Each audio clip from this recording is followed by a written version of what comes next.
मैंने ग्लिच आ गया था क्या? नहीं, उससे बाइक नहीं चला रही। जैसा कि आप सब लोगों को मालूम है कि अब चुनाव मत पड़ने में बस कुछ घंटे ही बाकी हैं। कल सुबह से लोग अपने घरों से निकलेंगे और वोट डालने का काम शुरू करेंगे। कल शाम को 6 बजे मत प्रचार पूरी तरीके से ख़त्म हो गया है, लेकिन 2-3 चीज़ें हैं जिस पर आज आम आदमी पार्टी अपना पक्ष रखना चाहती है। एक, आज जिस तरीके से अचानक अहमद शाह बुखारी साहब का एक बयान आया जिसमें उन्होंने कहा कि आम आदमी पार्टी को वो समर्थन देते हैं। आम आदमी पार्टी इस मामले में बिल्कुल स्पष्ट करना चाहती है कि हमारी पार्टी, आम आदमी पार्टी का अहमद शाह बुखारी से कोई लेना देना नहीं है, और ये बयान उन्होंने क्यों दिया है, किस लिए दिया है, किसके कहने पे दिया है, ये वही बेहतर जानते होंगे। आम आदमी पार्टी एक ऐसी पार्टी है जो इस देश के अंदर सांप्रदायिकता को, सांप्रदायिक राजनीति को पूरी तरीके से ख़त्म करने के लिए पैदा हुई है। अहमद शाह बुखारी जिस तरीके की राजनीति करते हैं, सांप्रदायिक राजनीति करते हैं, दकियानूसी पॉलिटिक्स करते हैं, उसको हर आदमी जानता है।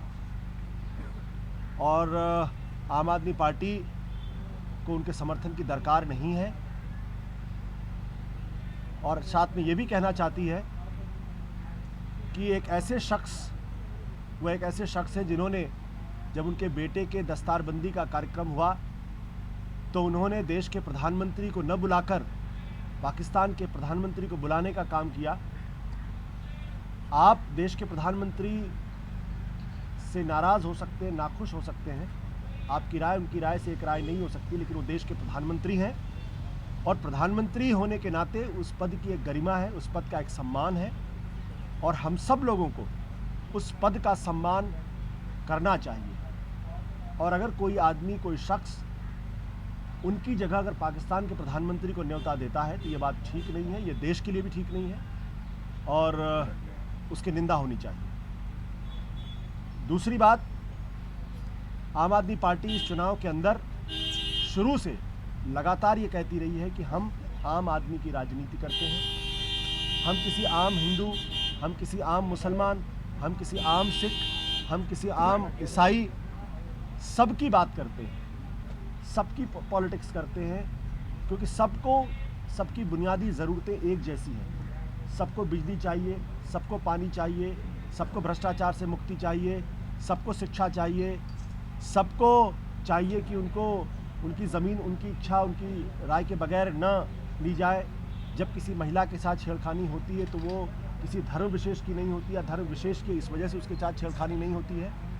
तो हम ये साफ करना चाहते हैं कि आम आदमी पार्टी को अहमद शाह बुखारी के समर्थन की कतई ज़रूरत नहीं है। हम उनकी राजनीति को रिजेक्ट करते हैं और उनकी राजनीति की निंदा करते हैं, और हम देश के अंदर एक ऐसी राजनीति चाहते हैं जहां जो सबकी बात करें, हिंदू, मुसलमान, सिख, ईसाई की बातचीत करें। आज दिन में इस घटना के फ़ौरन बाद बड़े आश्चर्यजनक रूप से देश के वित्त मंत्री अरुण जेटली जी ने प्रेस कॉन्फ्रेंस की, और प्रेस कॉन्फ्रेंस करके जिस तरीके से अहमद शाह बुखारी जी के संदर्भ में एक टिप्पणी की, उससे मुझे काफ़ी हैरानी भी हुई, और मुझे लगा कि कहीं दोनों का आपस में किसी तरीके से कोई रिश्ता तो नहीं है दोनों बयानों के बीच में। इसको भी समझने की ज़रूरत है कि चुनाव के एक दिन पहले क्यों इस तरीके से अहमद शाह बुखारी के बयान को जेटली साहब अपने प्रेस कॉन्फ्रेंस में कर देखते हैं। बाकी जेटली जी के बयान पर संजय जी कुछ कहना चाहते हैं। अरुण जेटली जी का बयान आया, पहली बात तो ये कि वो देश के वित्त मंत्री हैं और उनको नियम, कानून, मर्यादा का पालन करना चाहिए। चुनाव का प्रचार ख़त्म हो चुका है, लेकिन अभी भी वो वोट मांगते फिर रहे हैं, अभी भी वो अपने पार्टी का प्रचार कर रहे हैं और खुले तौर पे ऐसी भाषा का इस्तेमाल कर रहे हैं जो उनको नहीं करना चाहिए। अहमद बुखारी जी के बयान के तुरंत बाद अरुण जेटली जी का बयान आता है कि फतवे के खिलाफ 100% मतदान करें। इसका मतलब इन दोनों बयानों में कहीं ना कहीं कोई जुगलबंदी थी। चुनाव के ठीक एक दिन पहले अहमद बुखारी जी का बयान आता है और उसके ठीक 1-2 घंटे बाद देश के वित्त मंत्री, जो भारतीय जनता पार्टी के वरिष्ठ नेता हैं, अरुण जेटली जी का बयान आता है। तो इन दोनों बयानों में जुगलबंदी है। आम आदमी पार्टी स्पष्ट तौर से मानती है कि अहमद बुखारी जी समय समय पर अलग अलग राजनीतिक दलों का समर्थन करते रहे हैं। कभी उन्होंने भारतीय जनता पार्टी का समर्थन किया, कभी उन्होंने कांग्रेस पार्टी का समर्थन किया, कभी वो किसी पार्टी का समर्थन करते हैं। और इसके अलावा वो जिस प्रकार की राजनीति करते हैं, उनकी सोच, उनकी विचारधारा और उनकी राजनीति का आम आदमी पार्टी समर्थन नहीं करती। भारतीय राजनीति में आम आदमी पार्टी का जन्म हर प्रकार की सांप्रदायिकता के खिलाफ है, चाहे वो हिंदू सांप्रदायिकता हो, चाहे वो मुस्लिम सांप्रदायिकता हो, चाहे किसी धर्म की सांप्रदायिकता हो। हम इस प्रकार की सोच के खिलाफ खड़े हैं। और जो बात आशुतोष जी ने कही कि जो व्यक्ति देश के प्रधानमंत्री को आमंत्रित ना करके दस्तारबंदी के कार्यक्रम में अपने बेटे के पाकिस्तान के प्रधानमंत्री को आमंत्रित करते हैं, वो भी कतई स्वीकार्य नहीं है इस देश के किसी भी व्यक्ति को। और देश के इतिहास में मुझे लगता है ये पहली घटना है कि अहमद बुखारी के समर्थन को किसी राजनीतिक दल ने इनकार किया है लेने से। आम आदमी पार्टी उनका समर्थन लेने से इनकार करती है। हम ये चुनाव देश के आम हिंदू, देश के आम मुसलमान, देश के आम सिख, देश के आम ईसाई के दम पे लड़ रहे हैं। उनके समर्थन से हम ये चुनाव लड़ेंगे और चुनाव जीतेंगे। दिल्ली के अंदर आम आदमी पार्टी की जिस प्रकार की बयार चल रही है, जिस प्रकार की लहर चल रही है, 50 से ज़्यादा सीटें पूरे दिल्ली में आम आदमी पार्टी को आएंगी।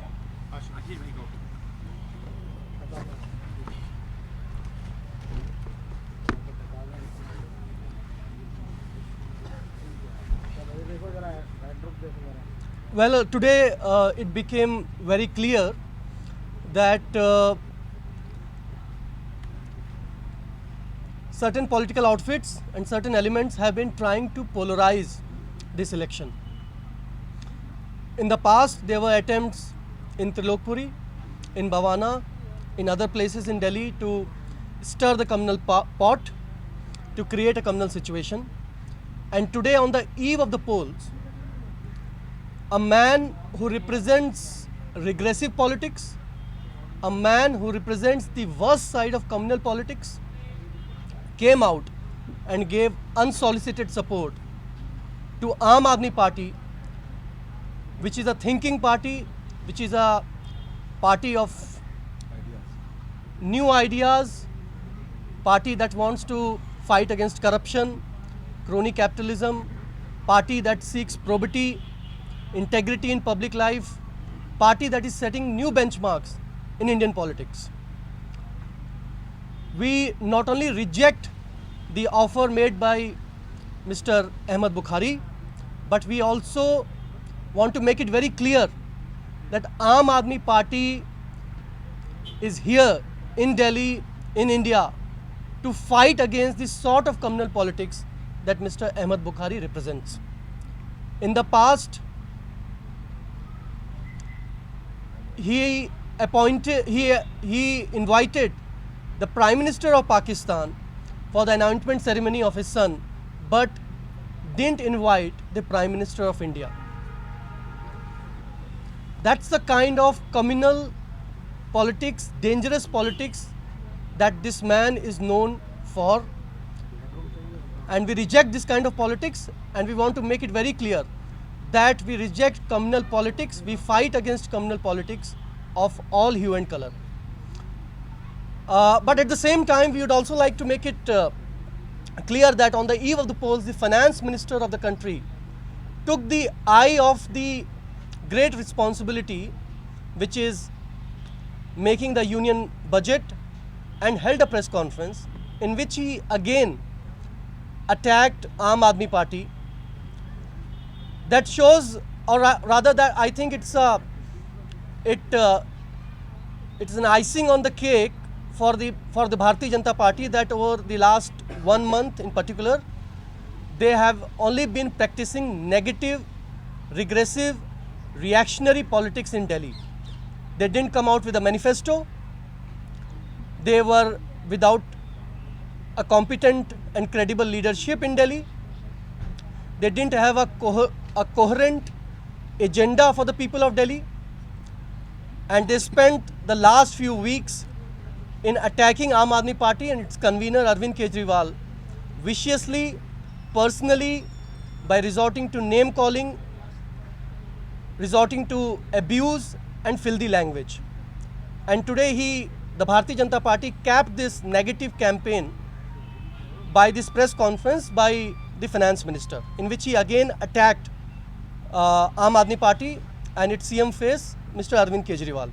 It is unfortunate that when the finance minister of the country holds a press conference on the eve of the polls, he doesn't lay out a coherent vision for the people of Delhi, that what his government has done in the past, over the last 8 months for Delhi, and what they want to do for Delhi.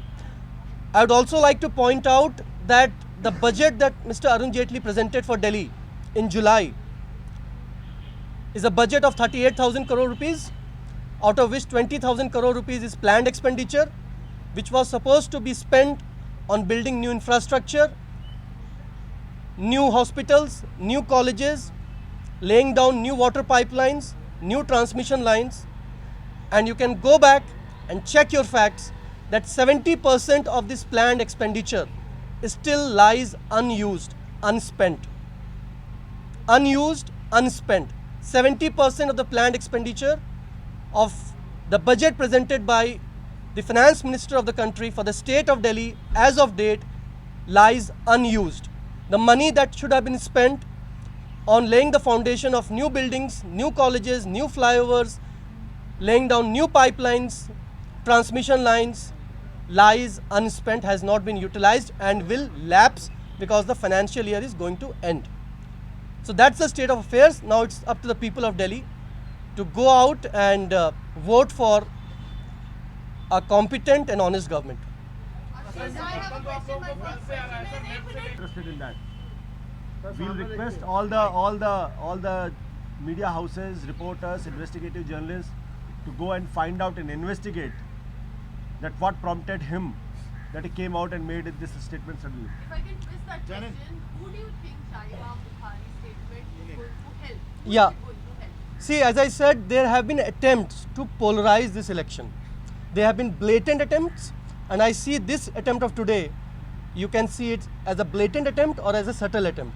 But definitely there are forces in Delhi which are trying to polarize this election and trying to win this election on issues that are not in public interest. That the big issues of Delhi, water, electricity, employment, health, education, women's security, they are not being discussed. Instead, attempts are being made to polarize this election. Chanand, you were asking question. BJP ने एक agreement दिया है जिसमें कहा है कि 80 lakh LED उन्होंने बांटी है 140 लाख लोगों को, तो उस हिसाब से 1,40,00,000 लोगों को 80 लाख एलईडी बांटी है, ये एडवर्टीजमेंट है। उस हिसाब से एक आदमी को करीब 56 के आसपास एलईडी मिल गई। अब हमें तो नहीं आपने मिली। हमसे बेहतर कैलकुलेशन कर लिया, मुझे कुछ बोलने की ज़रूरत नहीं। मैं तो इतना ही कहना चाहता हूँ कि बीजेपी दिल्ली के अंदर ये नहीं कहती कि बिजली के दाम वो सस्ते करेगी या नहीं करेगी। पिछली बार उन्होंने कहा था 30% बिजली के दाम कम करेंगे, उन्होंने किया नहीं पिछले 8 महीनों से।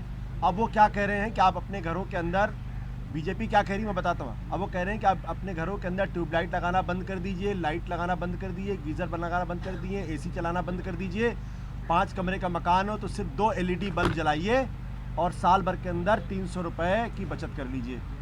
आम आदमी पार्टी कहती है कि आप अपने घरों के अंदर गीजर भी चलाइए, AC भी चलाइए, ट्यूबलाइट भी चलाइए, बल्ब भी चलाइए और जितना चाहिए उतना चलाइए। लेकिन अगर महीने का बजट अगर आपको 600 रुपये का आएगा तो हमारी सरकार के दौरान आपको 300 रुपये की बचत होगी, क्योंकि हम बिजली के दाम आधे करेंगे। अब आप तय कर लीजिए। अराजकता और गवर्नेंस के बीच है। मैं आपको सिर्फ इतनी सी बात कहना चाहूँगा कि मुझे बड़ी तकलीफ़ है आज अरुण जेटली के प्रेस कॉन्फ्रेंस को देकर, बल्कि पिछले मैं उनका एडमायरर रहा हूँ, मैं उनको पसंद करता रहा हूँ, लेकिन पिछले 10 दिनों से मुझे ये लगता है कि देश के वित्त मंत्री के पास अगर देश का बजट बनाने के लिए वक्त नहीं है, अगर उनकी दिलचस्पी देश का बजट बनाने में नहीं है, जो कि पूरे देश के लिए कंसर्न की बात है, चिंता की बात है, और चिंता की बात होनी चाहिए, क्योंकि देश का बजट ये तय करता है कि आने वाले 1 साल के अंदर भारत के अंदर जो आर्थिक विकास किस तरीके से होगा, लोगों के देश के खर्चे किस तरीके से चलेंगे।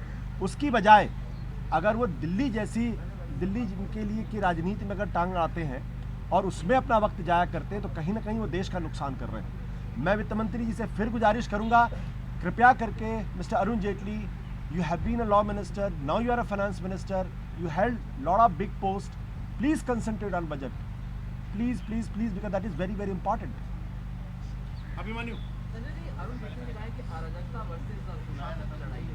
अराजकता का चेहरा नहीं। बताया अरुण जेटली। देखिए, ये कोई पहली बार तो बोल नहीं रहे हैं। मैंने तो कहा ना कि असभ्यता, अभद्रता और जिस प्रकार के विज्ञापन का और नकारात्मक प्रचार का अभियान भारतीय जनता पार्टी ने इस पूरे चुनाव में चलाया, इसका जवाब दिल्ली की जनता कल देने जा रही है। अराजकतावादी बोला, जंगल में भेज देने के लिए कहा, नक्सलवादी बोला, उनके एक नेता ने, एक मंत्री ने कहा अरविंद केजरीवाल तो राक्षस हैं, किसी ने कहा भगौड़ा है, कोई कह रहा है नटवर लाल है, कोई कह रहा है कुछ है, कोई कुछ। तो मुझे लगता है कि लोकतंत्र में सबसे बड़ी ताकत लोकतंत्र के मालिक के हाथ में है और लोकतंत्र का मालिक इस देश की जनता कल अपना जवाब भारतीय जनता पार्टी की अभद्रता और असभ्यता का अपने वोट की ताकत से देगी। सर, एक सवाल मैं रह गया था कि लेफ्ट से लेके ममता बनर्जी, आरजेडी, नीतीश कुमार, उन सब तरफ से भी शुभकामनाएं आई हैं और उन्होंने भी अपील की वोटरों से कि वो आपको वोट दें। शुभकामनाएं तो आपकी भी हैं, सबकी शुभकामनाएं। उस पर कोई प्रतिक्रिया? कल बात हो गई थी, आप नहीं थे शुभकामनाएं तो कल। आप सबकी भी हैं, शुभकामना तो सब एक दूसरे को देते हैं। पिछली बार अरविंद केजरीवाल गए थे बरेली चौकी नेता का सपोर्ट मांगने के लिए और उनसे सपोर्ट मांगा था कि आइए मिलकर चुनाव लड़ेंगे, सही मिलेगी। और इस बार पिछले विधानसभा चुनाव की बात है और इस बार सपोर्ट कुचल के आया है, कल आपने चेक कर दिया। क्या आप ये गलती से सीख रहे हैं या कुछ आपको समझ में आ गया इस तरह की पॉलिटिक्स नहीं चल नहीं, पहली बात तो ये कि तौकीर रजा पे 1000 बार हम अपना स्पष्टीकरण दे चुके हैं, उसको दोहराने की कोई आवश्यकता मुझे लगती नहीं है। आज जो हम लोगों ने कहा है वो एक स्पष्ट राय है पार्टी की, जो आपके सामने रखा है।